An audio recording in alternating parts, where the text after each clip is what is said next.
नमस्कार दोस्तों, हमारे YouTube चैनल में एक बार फिर से आपका बहुत बहुत स्वागत है। 12 नवंबर कार्तिक मास की एकादशी यानी देवउठनी एकादशी।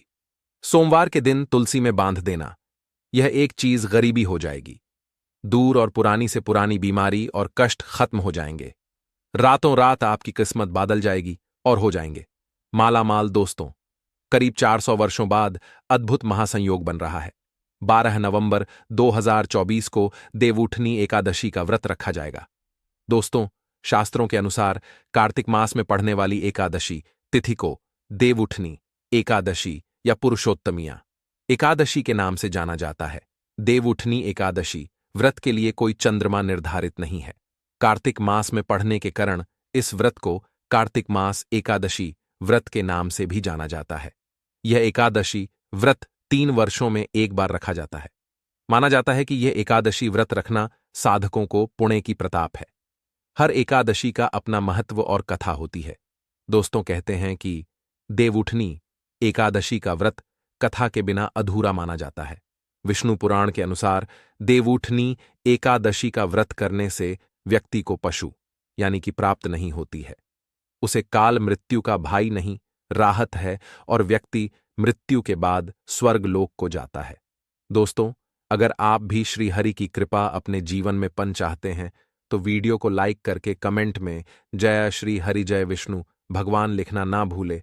साथ ही चैनल को भी सब्सक्राइब कर ले। दोस्तों, तुलसी का पौधा तो प्रत्येक हिंदू घर में होता है, लेकिन बहुत कम लोग तुलसी के संबंध में शास्त्रों में बताए गए महत्वपूर्ण नियम जानते हैं।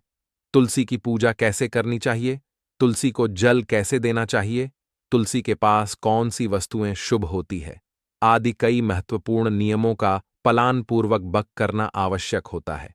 इसके अलावा अगर आप तुलसी के नीचे यह एक चीज बांध देते हैं तो आपको मां तुलसी का देर सर आशीर्वाद मिलता है और आपके घर में मां लक्ष्मी जी सदैव ही निवास करती हैं। दोस्तों, तुलसी का पौधा घर में होना परिवार के प्रत्येक सदस्य के लिए लाभकारी होता है। यह पौधा हर प्रकार से उपयोगी होता है। पुराने के अनुसार तुलसी में देवी लक्ष्मी जी का वास होता है और नियमित रूप से इस पौधे की पूजा करने से लाभ भी अवश्य मिलता है। लेकिन यदि आप तुलसी को घर में रखना के साथ ही उसके नीचे यह एक चीज बांध देते हैं तो आपको तुलसी लगाने का कई गुना कार्तिक फल प्राप्त होता है, क्योंकि इस एक चीज के बिना तुलसी अधूरी मनी जाती है। यह चीज तुलसी को संपूर्ण बनती है। वेद पुराण में इसके बड़े में विस्तार पूर्वक बताया गया है। लेकिन इसी के साथ क्या आप जानते हैं कि सावन में तुलसी की पूजा करने से भगवान श्री विष्णु और माता लक्ष्मी जी अतिशीघ्र पर उत्पन्न हो जाते हैं और आपको आशीर्वाद मिलता है और जीवन में वह खुशियां मिल जाती है जिसके आप हकदार हैं। लेकिन तुलसी के नीचे यह एक चीज बांधना भी है जरूरी। दोस्तों, भारत ही नहीं बल्कि संसार के लगभग कार्तिक देवउठनी एकादशी देश में तुलसी को बहुत ही पवित्र की दृष्टि से देखा जाता है। अनेक औषधि गुना से भरपूर तुलसी का धार्मिक महत्व भी है। अनेक धार्मिक अनुष्ठानों और तांत्रिक प्रयोग में इसका उपयोग होता है। पुराने में तुलसी को भगवान श्री विष्णु जी की पत्नी होने का गौरव मिला है। इसके साथ तुलसी जगत जननी भी है, परमात्मा के अनेक दुर्लभ वरदान में से एक है। तुलसी के बैरवा को अमृत रूपी कहा गया है। जहां तुलसी का पौधा लगा होता है वहां ब्रह्मा विष्णु शिवा यानी कि त्रिदेव का निवास होता है और तुलसी की पूजा करने से महापाप भी इस प्रकार नष्ट हो जाते हैं जैसे सूर्य के उदय होने पर अंधकार नष्ट हो जाता है। शास्त्रों के अनुसार जिन घरों में का पौधा हर भारत राहत है उसे घर में सुख शांति और समृद्धि बनी रहती है। भगवान विष्णु जी की पूजा और प्रसाद में तुलसी के पत्ता होना बहुत जरूरी माना जाता है, क्योंकि इसके बिना पूजा अधूरी मढ़ी जाती है। इन्हीं कर्म से सभी हिंदू परिवारों में तुलसी का पौधा लगभग होना जरूरी होता है। अगर आपके घर में भी तुलसी है तो सुख शांति और समृद्धि के लिए तुलसी मां को चुनरी अवश्य पुरानी चाहिए और तुलसी मां के चुनरी चढ़ाने से आपके घर में सुख समृद्धि आई है। अक्सर लोग जान अनजाने में कई गलतियां कर देते हैं। वह तुलसी का पौधा तो लगा लेते हैं लेकिन तुलसी मां को चुनरी नहीं उड़ते, जिसके कारण उन्हें शुभ फलों की प्रताप नहीं होती है। मां के ऊपर तुलसी जरूर बंधनी चाहिए। तुलसी ना केवल एक पौधे हैं बल्कि यह हमारी माँ के समाज है। कई घरों में तुलसी पर चुनरी उदाकर रखा जाता है, लेकिन इसका ध्यान कुछ लोग रखते हैं। आमतौर पर लोग तुलसी को लाल रंग की चुनरी ओढ़ते हैं, लेकिन लाल मंगल का रंग है। तुलसी का रंग का कारक बुध है। बुध और मंगल मित्र नहीं है, इसलिए तुलसी को सफेद चमकीली रंगीली चुनरी ओढ़नी अत्यंत अशुभ होती है। कई लोग यह भी गलतियां कर देते हैं कि तुलसी की चुनरी काफी पुरानी हो जाती है, फैट जाती है, लेकिन वह फिर एक अर्शी या फिर अन्य कोई शुभ दिवस पर चुनरी को लोग बादल देते हैं। लेकिन आपको केवल चुनरी को बदलना चाहिए, बल्कि साफ सुथरी चुनरी आपको हमेशा पुरानी चाहिए, और बिना चुनरी के मां अच्छी नहीं लगती है। तुलसी मां नाराज हो जाती है और आपको फलों की प्रताप नहीं हो पाती। दोस्तों, तुलसी में कई दिव्या शक्तियां विराजमान होती हैं। जो लोग तुलसी विवाह करते हैं उन्हें कभी कष्ट नहीं आते। स्वर्ग की प्रताप होती है, मां की बड़ी प्रसन्नता मिलती है। शालिग्राम और तुलसी के विवाह करने से सारे हां या फिर कल है, पाप, दुख और रोग नस दूर हो जाते हैं। दोस्तों, तुलसी के पास यह चीज कभी ना रखें। तुलसी के पास आप शिवलिंग ना रखें और गणेश जी की प्रतिमा ना रखें। शिवलिंग ग के पास कपड़े कभी ना सुखाए, क्योंकि आप जब भी सूखने हैं तो उससे जो पानी गिरता है वह अशुभता लता है, नकारात्मकता फैलता है। तो तुलसी के पास कपड़े कभी ना सुखाए, शिवलिंग और गणेश जी की प्रतिमा ना रखें और जूते चप्पल भी ना उतारें। तुलसी के पास सदैव साफ सफाई रखें और तुलसी को शुद्ध पवित्र जल जरूर देना। साफ स्वच्छ वस्त्र धारण करके ही तुलसी को जल दे। दोस्तों, रविवार के दिन भी तुलसी को चुन वर्जित माना गया है। दोस्तों, कोई विशेष मनोकामना है, जीवन में अगर उपलब्धियां नहीं प्राप्त हो रही हैं, जीवन में कोई कष्ट है, माता लक्ष्मी की कृपा प्राप्त करनी है, तो आपको निश्चित तौर पर एकादशी के दिन तुलसी में आप एक लाल मौली ध ले लें। लाल मौली धागा में आप 5 हल्दी गांठ बांध लेने और अपनी मनोकामना बोलते हुए तुलसी के नीचे आप तुलसी में बांधिए और अपनी मनोकामना जरूर बोले। जो भी मनोकामना हो, नौकरी को लेकर हो, व्यापार को लेकर हो, संतान को लेकर हो, विवाह को लेकर हो, यानी एक लाल मौली धागा लेना है। लाल मौली धागे में 5 हल्दी की गांठ बांधकर और जाकर तुलसी में आपको नीचे बांध देना है। रातों रात करोड़पति बन जाओगे, हर मनोकामना पूरी हो जाएगी और 1 महीने के अंदर ही आपकी इच्छाएं भी पूरी हो जाएंगी। माता लक्ष्मी की कृपा बरसेगी, कभी भी धन की कमी नहीं होगी। दोस्तों, वैसे तो आप एक आदि के दिन आप एक लाल मौली धागा आप अपनी मनोकामना बोलते हुए ऐसे भी आप बांध सकते हैं। लाल मौली धागा बांधने से विशेष उपलब्धियां प्राप्त होती हैं, माता लक्ष्मी की कृपा बरसाती है, घर से दुख दर्द और काश का नस हो जाता है। तो आप माता तुलसी के पास एक लाल मौली धागा जरूर बांधे, अपनी मनोकामना बोलते हुए। इससे विशेष लाभ होगा। और साथ ही साथ कोई विशेष मनोकामना, धन प्रताप का मनोकामना है, या फिर आप चाहते कि घर में सुख समृद्धि हमेशा बनी रहे, तो आप लाल मौली धागा नहीं है, आप तुलसी के नीचे एक लाल चुनरी ही बांध दें। कोशिश करें लाल मौली धागा मिल जाए तो वह जरूर बांधे, नहीं तो आप एक चुनरी जरूर बांधे, इससे भी आपको विशेष लाभ होगा। तो दोस्तों, ये छोटा सा उपाय जरूर करेगा।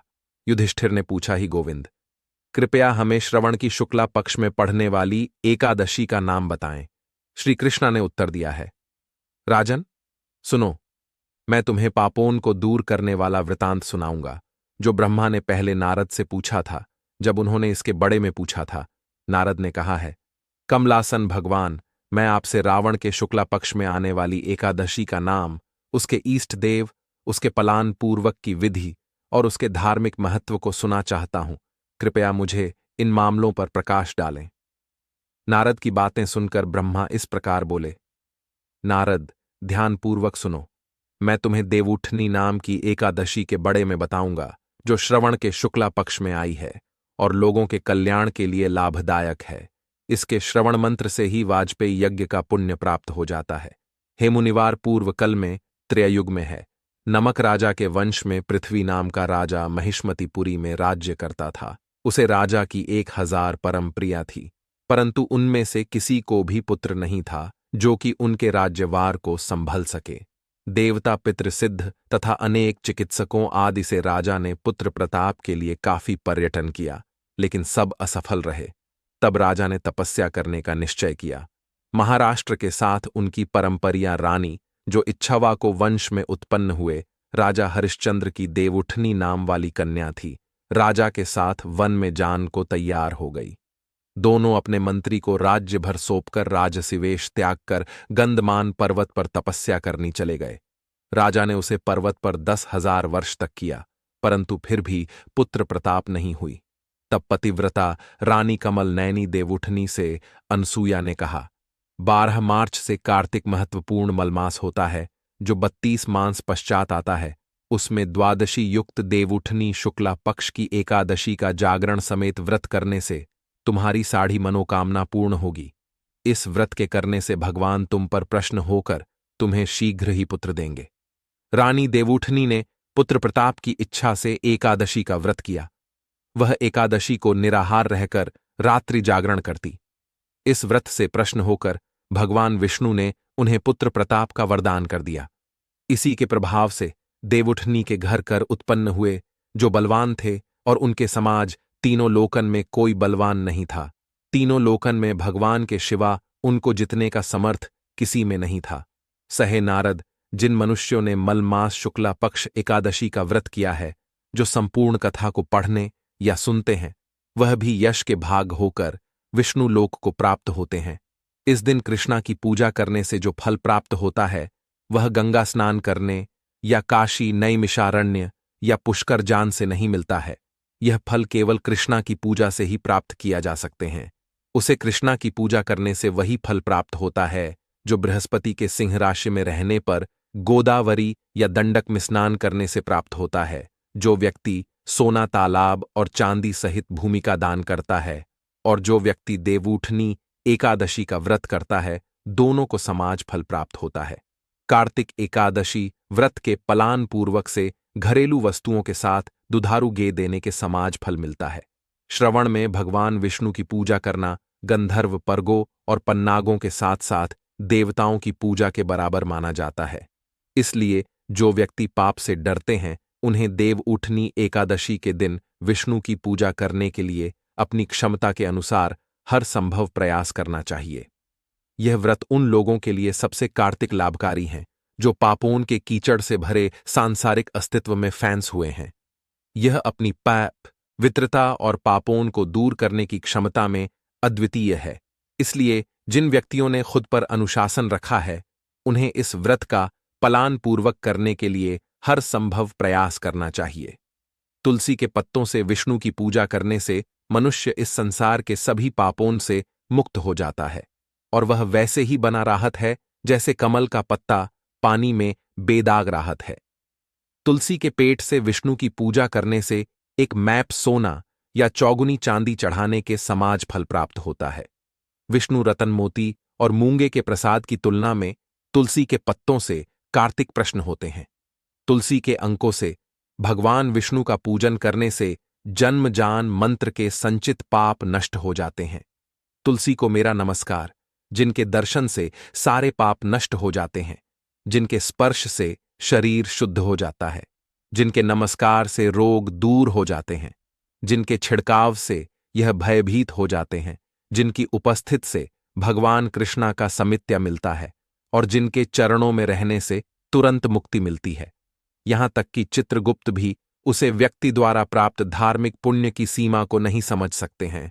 जो विष्णु को समर्पित दिन पर दिन रात जलने के लिए दीपक प्रदान करता है, जिसका दीपक विष्णु के सामने जलता है, ऐसे व्यक्ति के अमृत पूर्वजों स्वर्ग में निवास करते हैं और अमृत से तृप्ति होते हैं।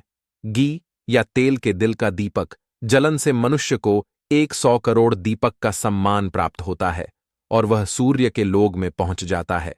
ऐसे व्यक्तियों को अवश्य मानना चाहिए, क्योंकि यह सभी पापों को दूर कर देता है, जिसमें ब्राह्मण की हत्या या गर्भपात करने के पाप भी शामिल हैं। इस व्रत को करने वालों को विष्णु लोक की प्रताप होती है और महान धार्मिक पुण्य प्राप्त होता है।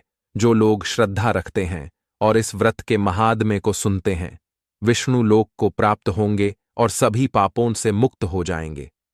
देवउठनी एकादशी के दिन भक्तों को पूरे उत्साह और भक्ति के साथ भगवान विष्णु की पूजा करनी चाहिए।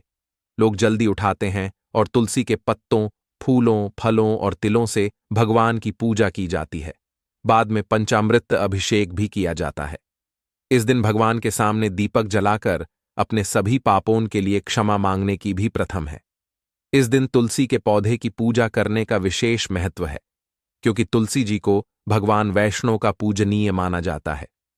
देवउठनी एकादशी के दिन तुलसी के पत्तों के दर्शन मंत्र से सारे पाप धुल जाएंगे और उनकी पूजा करने से सभी रोग दूर हो जाएंगे। तुलसी के पौधे को पानी देने से व्यक्ति को मृत्यु के देवता भगवान यह के प्रकोप से बचाया जा सकेगा। इसलिए यह देवउठनी एकादशी व्रत अनुष्का के दौरान एक प्रमुख भूमिका निभाते हैं। और कार्तिक देवउठनी एकादशी हिंदू इसी कारण से अपने घरों में तुलसी का पौधा लगाते हैं। देवउठनी एक आकाशी पर लोग पूरे दिन कुछ भी पीने खाने से परहेज करके पूर्ण उपवास रखते हैं। यदि पूर्ण व्रत संभव ऐन हो तो आशिक व्रत भी किया जा सकता है। इसमें फल और दूध से बने उत्पाद खाने की इजाजत है। ब्राह्मण को भजन करने और पैसे और कपड़े दान करने के बाद तोड़ा जाता है। देवउठनी एकादशी व्रत के पलान पूर्वक कर्ता को रात में जागरण करना चाहिए और भगवान विष्णु की स्तुति में कीर्तन और भजन गाना चाहिए।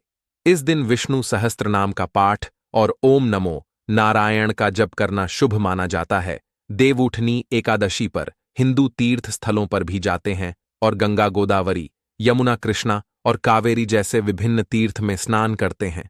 भगवान विष्णु के मंदिरों में इस दिन का बहुत महत्व है। इस दिन विशेष पूजा, अभिषेक, भजन और आरती की जाती है। इस अवसर पर विभिन्न प्रकार के भोग तैयार किया जाते हैं और भगवान विष्णु को अर्पित किया जाते हैं। कामिका एक एकादशी हिंदुओं का एक शुभ उपवास दिवस है। ब्रह्म व्यवहार पुराण में यह कहा गया है कि जो कोई भी इस व्रत को करता है उसे महान मूल्य का लाभ मिलता है और उसे विभिन्न यज्ञ की मेजबानी करने से प्राप्त होने वाले महान कर्मों की प्रताप होती है।